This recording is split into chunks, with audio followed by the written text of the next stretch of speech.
আসসালামু আলাইকুম। Welcome to best study Bangla academy.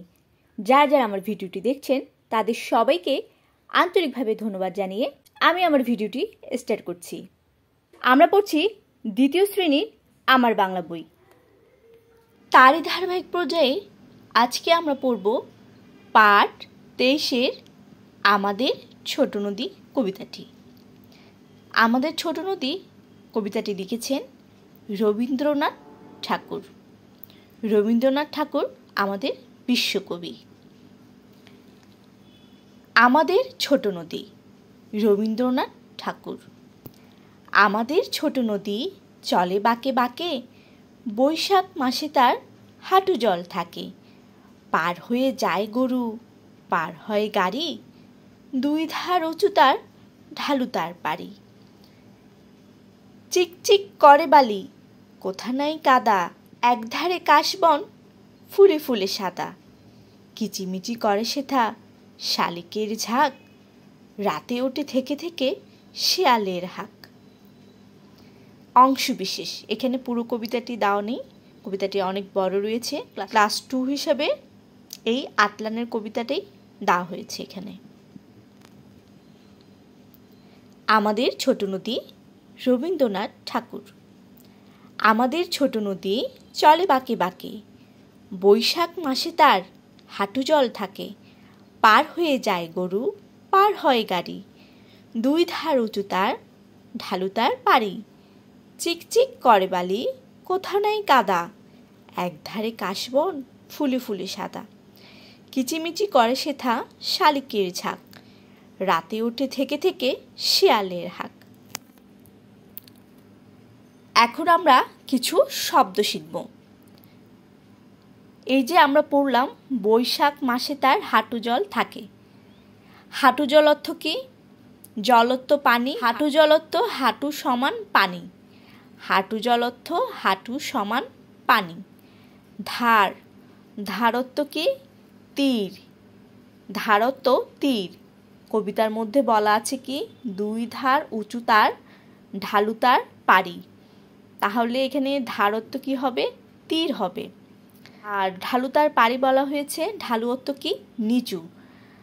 ঢালু অর্থ নিচু, ঢালু জায়গা অর্থ নিচু জায়গা। সেথা অর্থ কি? সেথা অর্থ সেখানে।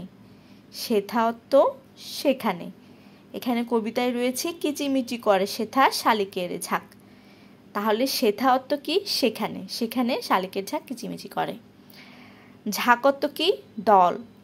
শালিকের ঝাঁক অর্থ কি? শালিকের দল। অনেকগুলো শালিক নিয়ে একটা দল তৈরি হয়। থেকে থেকে অর্থ কি? একটু পরপর। একটু পরপর। রাতে ওঠে থেকে থেকে শিয়ালের হাঁক। তাহলে থেকে থেকে হচ্ছে একটু পরপর শিয়ালের হাঁক ওঠে। হাঁক অর্থ কি? ডাক। হাঁক অর্থ ডাক।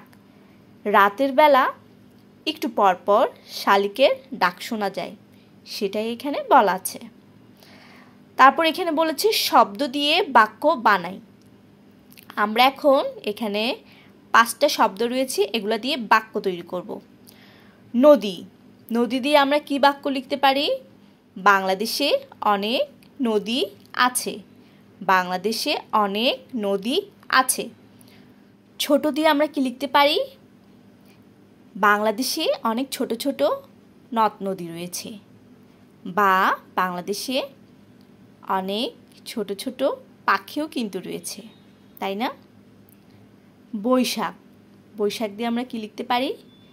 বৈশাখ মাসের প্রথম দিন আমাদের শুভ নববর্ষ। বৈশাখ মাসের প্রথম দিন আমাদের শুভ নববর্ষ। বা বৈশাখ মাসের প্রথম দিনে আমরা অনেক মজা করি। সাদা, সাদা দিয়ে আমরা কি লিখতে পারি? কাশবনে অনেক সুন্দর সুন্দর সাদা ফুল থাকে। কাশবনে অনেক সুন্দর সুন্দর সাদা ফুল থাকে। ঝাঁক, ঝাঁক দিয়ে আমরা কি লিখতে পারি? ঝাঁক দিয়ে তো আমরা জানি ঝাঁক অর্থ দল। আমরা ঝাঁক দিয়ে লিখতে পারি সকালবেলা পাখিরা ঝাঁকে ঝাঁকে উড়ে বেড়ায়। কবিতাটি আবৃত্তি করি ও দেখে দেখে বলি। আমরা অবশ্যই কবিতাটি আবৃত্তি করব। এরপর কিছু প্রশ্ন রয়েছে, বলি ও লিখি। 1 নং প্রশ্ন, কোন মাসে নদীতে হাঁটু জল থাকে? কোন মাসে নদীতে হাঁটু জল থাকে? উত্তর হচ্ছে বৈশাখ মাসে। বৈশাখ মাসে নদীতে হাঁটু জল থাকে। 2 নং প্রশ্ন হচ্ছে শালিকের ঝাঁক কোথায় কিচিমিচি করে? শালিকের ঝাঁক কোথায় কিচিমিচি করে? উত্তর হচ্ছে কাশবনের মধ্যে শালিকের ঝাঁক কিচিমিচি করে। কাশবনের মধ্যে শালিকের ঝাঁক কিচিমিচি করে। 3 নং প্রশ্ন হচ্ছে কাশবন দেখতে কেমন? কাশবন দেখতে কেমন? উত্তর হচ্ছে কাশবন ফুলে ফুলে সাদা। উত্তর হচ্ছে কাশবন দেখতে অনেক সুন্দর, সেখানে অনেক সুন্দর সুন্দর সাদা ফুল আছে। পরের চরণ লিখি, অর্থাৎ এখানে শূন্যস্থান লিখতে হবে। আমাদের ছোট নদী চলে বাঁকে বাঁকে, পরে একটা শূন্যস্থান রয়েছে, সেখানে আমাদের লিখতে হবে। তাহলে কি লিখব? বৈশাখ মাসে তার হাঁটু জল থাকে। বৈশাখ মাসে তার হাঁটু জল থাকে। চিকচিক করে বালি কোথায় নাই কাদা। চিকচিক করে বালি কোথা নাই কাদা। তারপরের লাইন লিখতে হবে একধারে কাশবন ফুলে ফুলে সাদা। একধারে কাশবন ফুলে ফুলে সাদা।